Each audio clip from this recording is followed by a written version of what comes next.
Hey traders from around the world, what's going on? It's Ricky Cadan back again with another real life stock review for Real Life Trading Australia.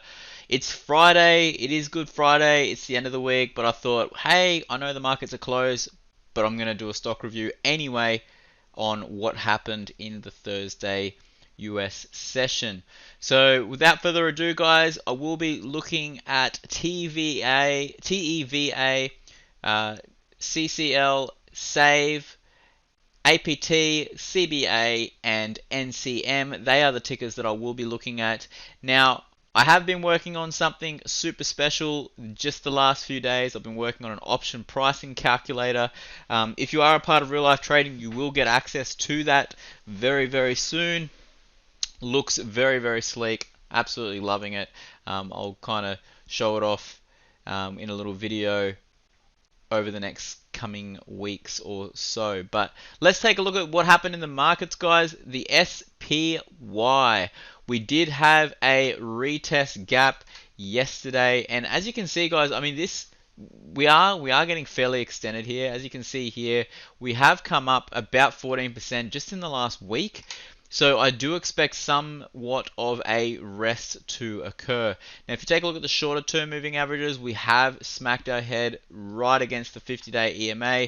So it makes sense to kind of come down a little bit, retest the shorter term moving averages, the 20 and the 10, and then probably slowly but surely grind higher. We did end up creating that new higher high and the higher low, so it just makes sense to be starting to be a little bit more bullish than bearish.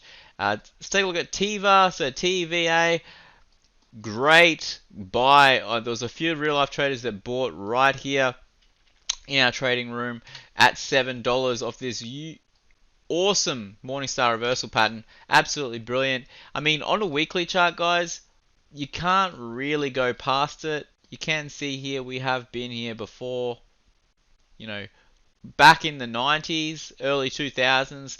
We've come all the way back down to this level. I'm not saying that we'll go all the way back up to $64. We could, but if you wanted to just, buy a share or two of TEVA down at these levels, I can totally respect that. Very good buying location. On the daily chart though, guys, you can see we are starting to get the nice little crossovers with the 50, 20 and the 10 EMAs. And if you are looking to buy, just look to buy on a dip and then take it on higher.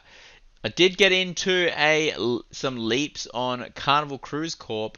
So obviously this was a very big drop in CCL. We are creating somewhat of a double bottom, but I am giving myself a ton of time for this one to kind of play out. I did buy some leaps for January 2021, $10 call options, and they're currently up very nicely, being that the stock is at $12.42. So we have got increasing volume here, guys. Makes a ton of sense. Obviously, the coronavirus is keeping these cruise liners down at the moment, but when it all washes away, these cruise liners will start to rise in the long run. Let's take a look at Spirit Airlines. Now, we did get triggered into this swing trade yesterday. It was a very nice setup here in our afternoon swing trading floor. You can see we did have a nice little stop limit buy at $12. Hit our head up against the 20 EMA. We were up about 1R, or we are up about 1R and some change. We have got earnings just around the corner, so it'll be interesting to see how that plays out.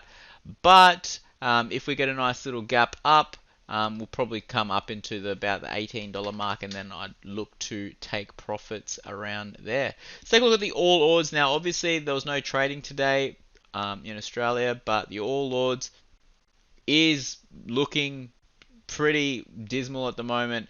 Not a whole lot of bullishness happening. We're kind of very, very choppy, up and down, up and down. I mean, that's pretty much what's going on with most of the markets. We haven't created another higher high since a couple of days ago. It will be very interesting to see how we open on Tuesday next week. So we'll just have to keep that in mind, guys. We have had a very nice little run. If we do have a little bit of a dip and then a rise, that makes a lot of sense. Let's take a look at CBA. Now, CBA had a very nice gap and go yesterday. And right off this support, I mean, who would have thought of that happening? CBA looking very, very strong and choppy down here, but, you know, it is Commonwealth Bank and they do make a lot of money. Here's APT. APT looking super bullish. Shout out to my brother getting into a nice naked put all the way down at $16, making some bank on that one. So well done, buddy. APT is in a bullish trend. We have got decreasing volume though, just bear that in mind. So I'm not sure how long we'll kind of stay up here. If we're going to come up and then break down lower, we'll just have to wait and see. I'll let you guys know. I'll keep you guys posted. Here's Newcrest, and Newcrest will be very interesting to watch on Tuesday as gold is screaming bullish. So NCM currently creating nice little double bottom. It would be good to see us it would be good to see us kind of break out above this 50-day EMA right here. Be good to see us break above this 50-day EMA, create a higher low, and then look to slowly but surely go higher. That will then be your signal to go long on Newcrest. Here's crude oil. Now, crude oil, guys, I've drawn this. I've left this drawing here for you guys, just for you, on what I expect to happen on crude. And it's pretty much followed Mr. Squiggles to a T. Come straight back down to $23. Sorry, $22.70 and some change. And we'll just have to wait and see. If we bounce here, that makes sense. If we consolidate a little bit and then bounce, makes tons of sense. If we come back down to this level, I am a buyer. That is for sure. Here's crude oil. Here's gold. Now, gold obviously just looking super bullish right now. Not coming down back down to this support level just yet. We did have this nice little break higher, retest of these shorter term moving averages, and are going higher. I'm not going to be super bullish on gold until we break out and have a nice little retest, but by all means, guys, it does look promising. And last but not least, here's the Aussie dollar. Now, we are making higher highs in the Aussie dollar, which is very, very surprising. However, it's on lower volume. We are also at the 50-day EMA, so just keep in mind we are at a very nice target for a lot of traders, but it will be very interesting to see if we do either roll over here or we just continue on higher. Anyways, guys, that's enough for me. I'll be back next week, and over the weekends, stay safe, stay corona free, eat lots of chocolate. Happy Easter to one and all around the world, and until next time, love life, live life, and trade it. I'll see you all soon. Bye.